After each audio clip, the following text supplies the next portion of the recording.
आंदोलन शांततेत करा. 5-7 दिवसातलं मला काय माहीत बी नाही, कारण 6-7 दिवस मला काही कळतच नव्हतं. कारण ते माणूस त्यावेळी चिडचिड व्हायबल ऑटोमॅटिक होतो आणि सगळ्या जाणत्याला जाण आहे त्याची.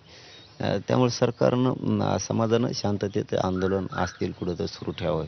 पण मुख्यमंत्री साहेबांना विनंती आहे, तुम्हाला सगळ्या सोयऱ्यांची अंमलबजावणी करावीच लागणार आहे, त्याशिवाय हे आंदोलन थांबू शकत नाही.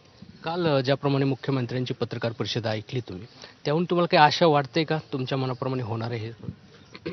आता त्यांनी शब्द दिलेला आहे, गुलालाचा अपमान बी करायचा नाही आणि सगळ्या सोयऱ्यांची व्याख्या आम्ही दिलेली नाही. इथं 2.5 महिन्यापूर्वी उपोषण सोडलं, त्याच वेळेस त्यांनी सगळ्यांना लिहून घेतलेलं आहे. मंत्री महोदय आले होते, अभ्यासक आले होते, ते त्यांनीच घेतलेलं. त्यामुळे ती कायदा त्यांना करावंच लागणार आहे, त्यात काही दुमत नाही. काय आहे दादा, ह्या आरक्षणामुळं म्हणजे अर्ध्या मिनिटात सांगतो तुम्हाला, या आरक्षणामुळं मागं पोरांची काय फसवणूक झाली. 1.5 वर्ष ते आरक्षण राहिले. 20 पोरांची निवडी झाले हो राज्यभर, आणि पोराच्या निवडी झाले, पोरं गेले ना ते आरक्षण गेल्यावर कामातून. आणखीन निवडी सुरू आहेत त्यांच्या, आणखीन नियुक्त्या द्या म्हणून आणखीन आंदोलन सुरू आहेत. असं जर पुढं चालून तेच झालं तर आमच्या लेकरांचं, मराठ्यांच्या लेकरांचं आम्ही हातानेच वाटोळ केलं ना. त्यापेक्षा आम्हाला राज्यात बी, आणि हे आरक्षण राज्यापुरतं आहे, आमचं हक्काचं आरक्षण ओबीसीतलं आम्हाला राज्यात पण आहे, केंद्रात पण आहे. त्यामुळे तुम्हाला ते नोंदीचं सापडावं लागतील. हैदराबादचं गॅजेट तर तुम्हाला घ्यावंच लागणार आहे, आणि सगळ्या सोयऱ्यांची अंमलबजावणी करावी लागणार आहे, त्याशिवाय हे थांबणार नाही आहे. याला तुम्ही विरोध समजू नका, शत्रुत्व समजू नका. ही समाजाचा आमचा हक्क आहे, आणि आमचा गोरगरीब मराठा घेतल्याशिवाय हटू शकत नाही, आणि मी मरुस तर हटू शकत नाही म्हणजे नाही.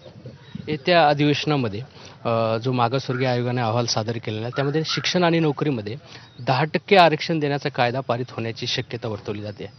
आता टक्केवारी त्यांनी कशी पाडली हे मला आज नाही सांगता येणार. आता का मराठा समाज तेवढा मागास सिद्ध झाला आहे म्हणून ती टक्केवारी पाडली माहीत नाही. कारण 12-13% होतं, पहिले 16 होतं, 16 12-13%वर आलं, तर आता 10वर आलं. म्हणजे टक्केवारी कशी त्यांनी विभागवार केला त्याचा माहीत नाही मला, का मागासवर्ग आयोगाने तेवढे केले. परंतु ते स्वीकारत नाहीत असं आमचं म्हणणंच नाही. असं झालं तर त्याचं स्वागत होणार आहे का तुमच्याकडे? हे बघा, या समाजानं लढा उभा केलेला आहे ओबीसी आरक्षणासाठी, तेही मिळतंय. सगळ्या सोयऱ्यांसाठी हा लढा उभा आहे. त्याचबरोबर काही मराठ्यांचं म्हणणं होतं आम्हाला मराठा म्हणून पाहिजे, तर त्याच्यासाठी हाच आम्हाला गोरगरीब मराठा लढला, घे तुला तिकडून ते घे, काही हरकत नाही. आम्ही त्यांच्यासाठी, उलट आम्ही त्यांच्यासारखं लढलो नाही, म्हणजे पायापुरतं बघितलं नाही की आम्हालाच फक्त, बाकीच्या ओबीसीत आम्ही नाही मागत.